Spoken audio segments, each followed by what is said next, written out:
All right, what's going on, everybody? Everybody knows Canelo's fighting Golovkin next for a third fight that not many people really care about, not many people want. Uh, we're being told that he's going to fight Bivol after Golovkin, but who even knows if he's going to beat Golovkin, right? And in my opinion, even if he does beat Golovkin, I don't think that Canelo Alvarez will go anywhere near Dimitry Bivol ever again. If Canelo Alvarez really thought that he won the fight against Dimitri Bivol, if he really thought that he beat the man, then obviously he would go right back into a rematch because he would be confident that he could beat him again. But Eddie Hearn said that if it was up to him, that he would rather see Canelo Alvarez fight Gennady Golovkin a third time because having two losses in a row, being beat by Dimitri Bivol twice in a row, it would be devastating for Canelo Alvarez's career. And not only Eddie Hearn knows this, but Eddie Reynoso knows this, and all of the people around him who are advising him know this. So that's why he's fighting Gennady Golovkin for a third time. What about after the Golovkin fight? He's going to fight John Ryder. It'll be a fight in the UK. Canelo Alvarez, we've always wanted to showcase Canelo Alvarez in the UK. And what better fight to do it with than having him fight John Ryder in the UK? John Ryder is ranked very high in the WBA.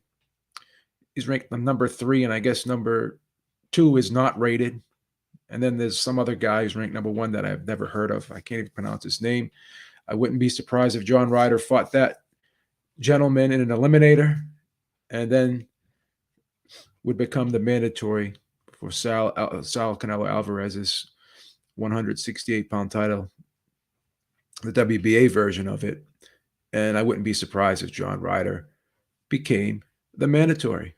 That's just my opinion.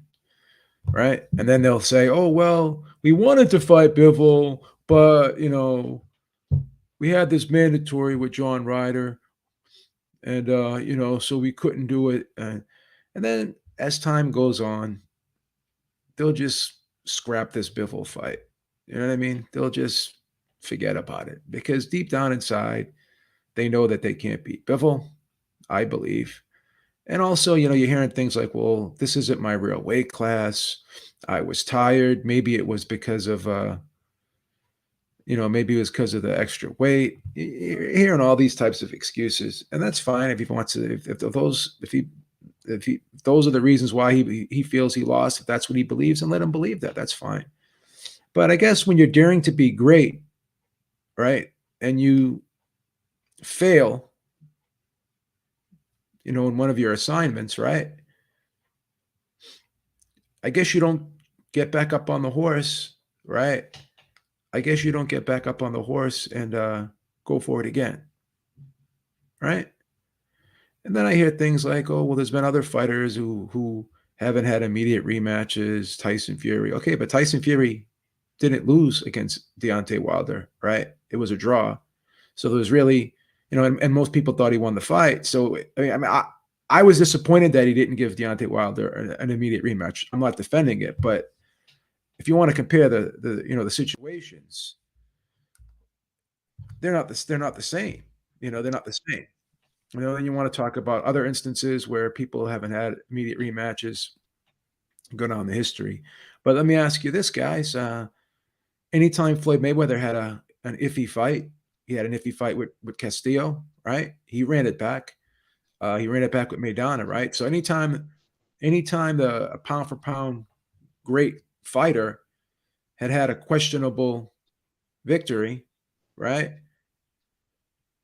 He ran it back. Floyd Mayweather ran it back. Andre Ward had a iffy victory in a lot of people's opinion against Sergey Kovalev. He ran it right back. So if Canelo Alvarez was really daring to be great, and he had, and he stumbled along the way against Dimitri Bivol, then why would he not jump right back into the fight with Dimitri Bivol even after saying that he won the fight. So if he believes he won the fight, like I said, I want to keep beating a dead horse, then go back and fight the guy. But they don't think they can beat Dimitry Bivol. Mark my words, after this Golovkin fight, win, lose, or draw, which I think he'll more than likely win, he's going to fight John Ryder next. Frank, what's going on, brother? Good morning. How you doing? Hey, yo. Salute. Good morning. Hey, so what's the topic? I saw the title, but I kind of missed, You the jumped first. you jumped on without knowing the topic. You weren't prepared. Yeah, you know, my bad, man. All But right, so we'll do a quick recap. yeah, So as you know, Canelo Alvarez is fighting Gennady Golovkin next for a third so, time. right. Then we're being led to believe that after the Golovkin fight, and again, they're making plans without even knowing the result of the fight that they have in front of them. So how folk? I mean, haven't they learned from the first time with making plans after the Bivol fight, overlooking Bivol, right? So now they're overlooking Golovkin, thinking this is going to be an easy fight. So what if he upsets the apple cart just like Bivol did? But let's just not even think about that. They're saying that they're going to fight Bivol after the Golovkin fight, right? I don't even think they're going to do that. I think they're going to fight John Ryder after this Golovkin fight. And I think they're going to bypass Dimitry Bivol altogether. So that's the discussion right now. What are your thoughts on that? So John Ryder's from the UK, correct? Yeah, he's from the UK, so they'll market it as, oh yeah, Canelo Alvarez never fought in the UK before. We've always wanted to showcase Canelo Alvarez in the UK, and what better fight to do it in against a UK fighter? We can sell out a stadium. You know what I mean? So at the end of the day, that's what I think they're going to do. That's how they're going to market it. And Eddie Hearn himself said, 2 losses in a row for Canelo Alvarez would be detrimental to his career. So obviously, they're not too confident that he can beat Dimitri Bivol. And then they're saying, Eddie Hearn, who's been working with Dimitri Bivol, they're looking at maybe a winner of the Better Beef Joe Smith fight, or if they can't get that, they can try to put together a Roberto Ramirez fight. So Bivol's got some great fights lined up ahead. He's got some legacy fights ahead for him. This Canelo fight may get him paid, may get him some good money in the rematch, but it does nothing for his legacy. Yeah. Sorry to interrupt you, but I'm gonna have to disagree with you, man. I think he will fight Dimitri Bivol probably at 168. I don't think that's going to happen. He stays fighting Euro bums, man. He doesn't want to fight American fighters, man, like undefeated American fighters, man. Well, then you got a guy. Here's the thing. He beat Caleb Plant in November of 2021, right? And Correct, yeah. correct, right? So now we're in May, right? He beat Caleb Smith at the beginning of that year. So he's going to have some mandatories due, right? So when are they going to enforce mandatories for Canelo Alvarez? Is he going to hold these 168-pound titles hostage? Is David Benavidez ever going to get his shot at the real official title, or what are they going to be doing? Are they going to just kind of walk to the beat of their own drum and just freeze this division and have this division like log jammed? None of these guys are going to get their shot. None of these young guys. I got David Morrell's not going to get his shot, young guy. David Benavidez. And I don't want to hear, oh, what have these guys done? What is that? What have those guys done? Blah, blah, blah, blah, blah. Because what has Golovkin done? What has Golovkin done since losing to Canelo in the second fight? What has he done to earn another shot at Canelo? So, oh well, he's got a big name. Okay, whatever, man. Whatever. Uh, Everyone's gonna make excuses on why Canelo fights certain guys because they want to run interference for the guy. And the fact of the matter is, David Benavidez, David Morrell, these are the guys Canelo Alvarez should be fighting at 168 pounds. And Jamal Charlo should get his shot too. He's a young guy in his prime. Those are the fights that people really want to see. And people who deny they want to see those fights, all they're doing is running interference for Canelo, in my opinion. That's just my opinion. Go ahead, Frank. Yeah, I think Canelo was like the great white Mexican hope that was let down. Like, under, do you understand what I'm saying? Like, Well, I don't like to bring the race thing into it, but at the end of the day, I do think he's being, carefully maneuvered, and then, people could say, well, other fighters have been carefully maneuvered before too. Okay, well, as long as we're admitting it, I mean, when we see it, we address it, we point it out, right? So, just because other fighters do things, does it make it right? Does it make it right?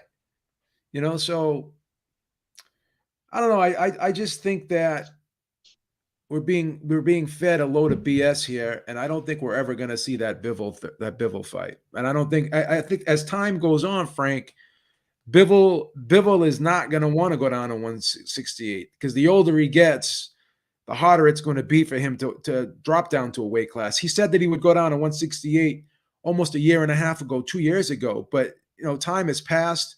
He's gotten older. His body's changed a little bit. And the more they wait for that Bivol, the more time that goes by, the less likelihood we're going to see Bivol want to go down to 168. I mean, this guy's looking to unify at 175, right? So r- I just don't think we're yeah, going to see that fight. yeah. Switching gears. What do you think about tonight's fight with Rolly Romero versus Tank Davis? Well, Uh, I want Rolly to win the fight. I'm going to bet a little money on Rolly because he's a huge underdog, but it's hard seeing Tank lose to this guy. It's hard for me to envision Tank losing to this guy. I just don't see it happening. But I'll be pulling for Raleigh. And Bivol, why are you rooting against Tank? Well, because again, there's another guy where I believe that he's the him and his handlers and his advisors, they're protecting his O, right? They're protecting his O. So I right. want to see him lose. So once his O's gone, maybe they won't protect it anymore. Maybe they'll put him in with some other fighters, right? Yeah, yeah. It's ridiculous that he's almost 28 and his best win is Pedraza, man. Like, Yeah. Again, these guys, oh, don't bet on Raleigh. He's a plus 650. He's got a puncher's chance. Why not throw a little something on him? It's called gambling. Can't make any money if you bet the chalk all the time. If you're gonna get 6-1, 7-1 odds against you're gonna get 7-1 odds if you bet on Raleigh. Why not just throw? You could throw a little something on him. Jesus. hey, Nobody hey, so what got betting? no risk takers. Got no risk takers in the chat here. Everyone's freaking conservative here. Hey, so what betting app you use? Or I use Bovada, man. I'm gonna Sometimes I put some money on rolling. Yeah, Yeah. sometimes I use Bovada, but for the most part, I like to use DraftKings, or sometimes I go to New Hampshire and bet because I live in Massachusetts. What's wrong with throwing $50 on Raleigh? I mean, Jesus Christ, is that a lot of money to lose? It's like playing the lottery, right? Why not fucking try to play the lottery? Try to play the lottery. Try to hit the lottery ticket with fucking Raleigh. What'd you think of Tank pushing him off the stage yesterday, though? That was a kind of a bad look, right? Tank. But I don't think he really pushed him hard. I don't think he meant to push him off the stage. I mean, at first I was like, "What the fuck is Tank doing?" It was kind of like a sucker move, but I think Tank just kind of like nudged him without realizing he was going to push him off the stage like that. Luckily, Rolly didn't get hurt. Yeah, it looks staged to me, man. Yeah, I don't know. I don't know.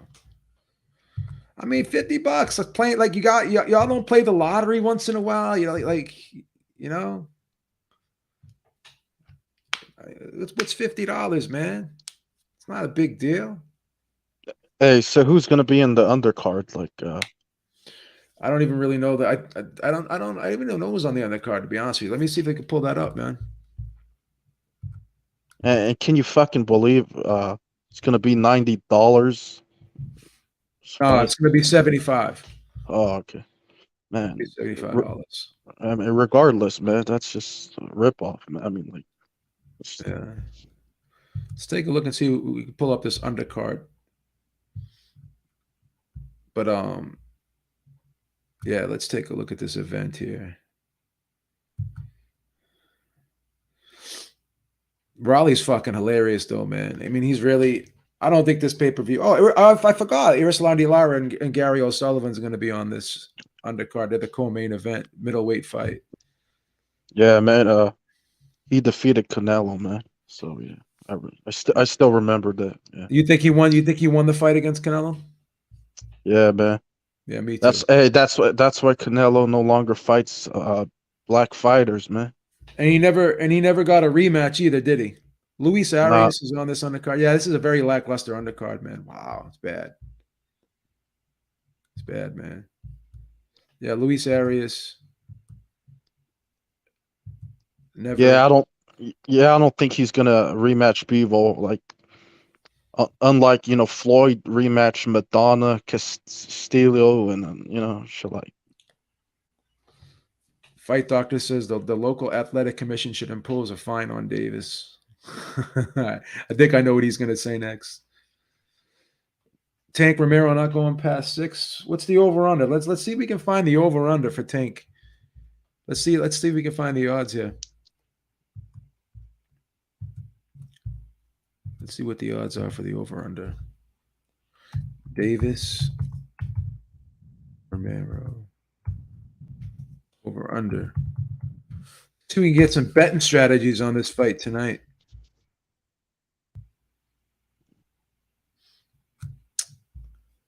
All right. Let's see if we can find it here. See if the line moved at all. So if you bet Davis with first round knockout, that's a plus 1,600. So I guess to make the money on Davis, you got to pick the round to get some good odds to make. Wow, Yeah. look at this. Gary O'Sullivan's a plus 950 against Irislandi Lara. Where the fuck is the over under here? You got to find the over under here. I'm curious to see what the over under is here.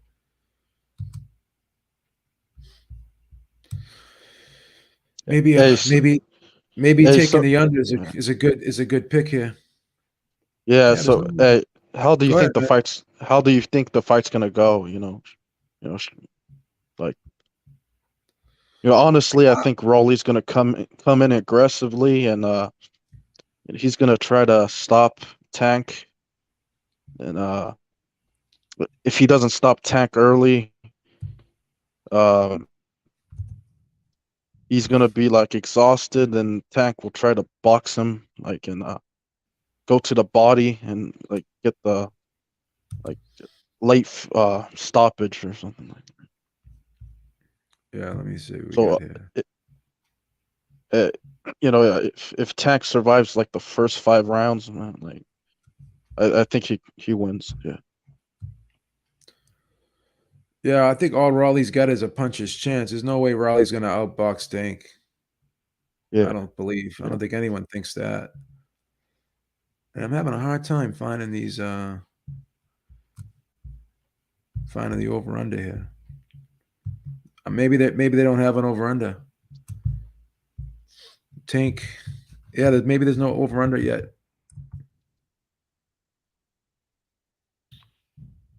Yeah, I heard that he dropped like like the betting odds and the betting odds. I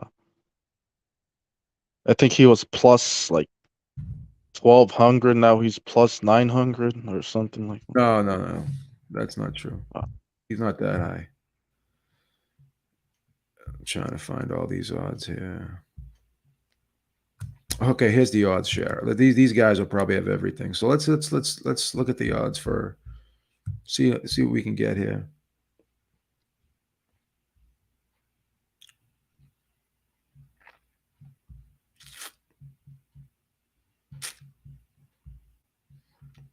All right.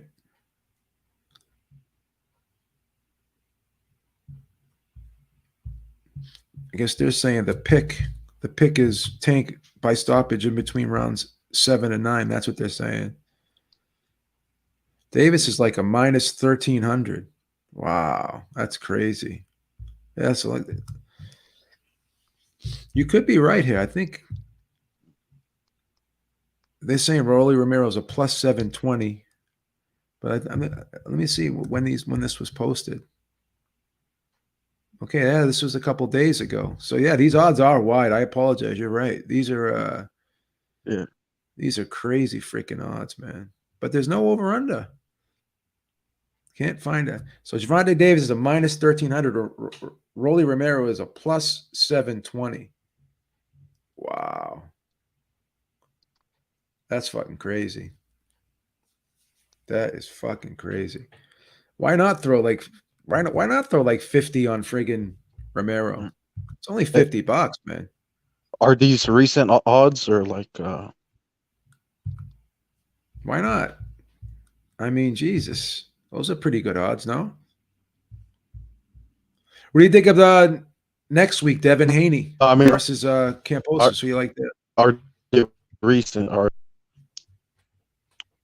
I'm gonna favor George Cambosis for the upset, man, or for the Yeah. Team undisputed because Team Batman boxing. What's the over under? I can't find it anywhere. I can't find it anywhere. So what do you think of this Golovkin Canelo fight though? Do you think that these guys just no matter how many times they fight because of the styles it'll be a competitive fight, or do you think Canelo's going to knock out Golovkin? I know a lot of people's opinions have changed now after seeing Canelo versus Bivol, but obviously Golovkin fights nothing like Bivol, so you know, how do you yes, how do you think this third fight with Canelo and Golovkin's going to go? If you were to try to pick it, yeah, styles makes fights, so I still think regardless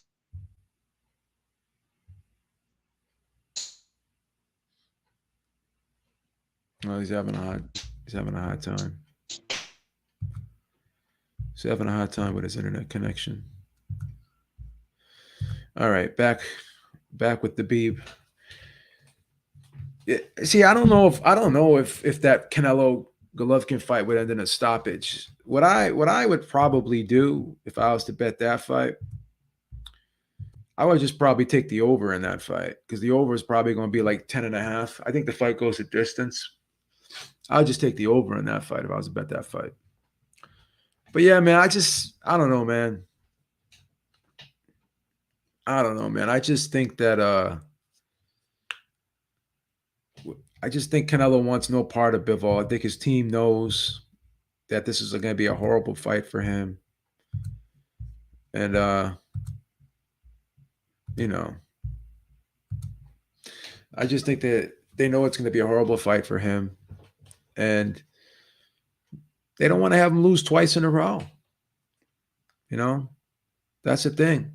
I just don't think they want him to lose twice in a row. If I'm being honest. Jesus M says, "Will Canelo still fight in December?" I don't think so, man. I don't think so. I don't think he fights. I don't think he fights in December. I think he'll fight in September, and that'll be the end of it. Him and Golovkin will fight in December, and that'll be the end of it. But yeah, man, I don't know. This whole daring to be great, this other crap, man. He's being moved. He's being moved strategically. That I don't think Bivol will go down to 168. There's no reason for him to do that. The more time that passes, the less likelihood of Bivol going down to 168. He's even saying he's changed his mind. He's getting bigger now. He said that almost 2 years ago. Now that he went through the pandemic, he put weight on. I mean, saying he walks around at 183, 180, like 185 ish. But you know why? If it ain't broke, don't fix it. If it ain't broke, don't fix it. You know what I mean? What's up, brother? Oh, hello, can you hear me? Nope, I can't hear you, brother. See you later. Cannot hear you. But anyways, yeah, man. I just think I'm just not excited about this Golovkin fight, man. I'm just not excited about this Golovkin fight. And once again, I think these other fights that we want to see with David Benavidez, I think these fights that we want to see with Charlo and David Morrell, it's going to be a while for us before we see these fights, man. And hopefully David Benavidez could fight like a Caleb Plant, could fight a David Morrell, could fight a Jamal Charlo. Hopefully these other guys do fight each other. I do agree with that. I would like to see these other guys fight each other. But at the end of the day, man, I just don't think that Canelo's got any exciting fights lined up for himself either, man. I don't think he's got any exciting fights lined up for himself either, man.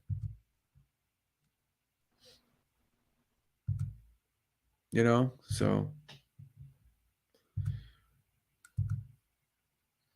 I don't know, man. What do you guys think? Are you guys really excited for this Golovkin fight? Are you really excited for this Golovkin fight? A guy who's 40 years old, who's never fought a super middleweight. There's other guys that deserve a shot. There's other guys that deserve a shot at Canelo before Golovkin, right? So and even the thing is, like, when you have a WBO super title, right? When you have a WBO super title, you can move up to the next weight class and you can automatically become the mandatory for the higher weight class. But Golovkin doesn't have a WBO title. He doesn't have a WBO super title. So how is he going to just be able to move up to super middleweight and automatically fight Canelo for the undisputed title? Like, all of the sanctioning bodies are going to be on board with that, right? All the sanctioning bodies are going to be on board with that, right? So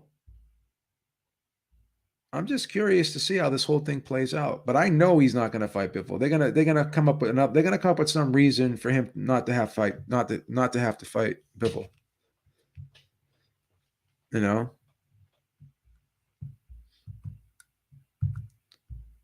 That's what I think. That's what I think. So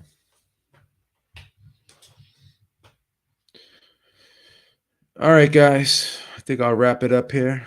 I'm looking forward to the fight tonight. Maybe I'll jump on live tonight, see how it goes. But yeah, I don't think we're ever going to see Canelo Alvarez in a ring with Dimitry Bivol again. I just think that they realize that that's going to always be a horrible style matchup for him. And that's just how I see it, man. That's just how I see it. All right. Beeb is out. Talk to y'all soon. Have a great night. And catch you later. Make sure you check us out, Ringside Reporter Podcast, every Sunday, 6 p.m. Eastern Time. All right. Peace out, baby.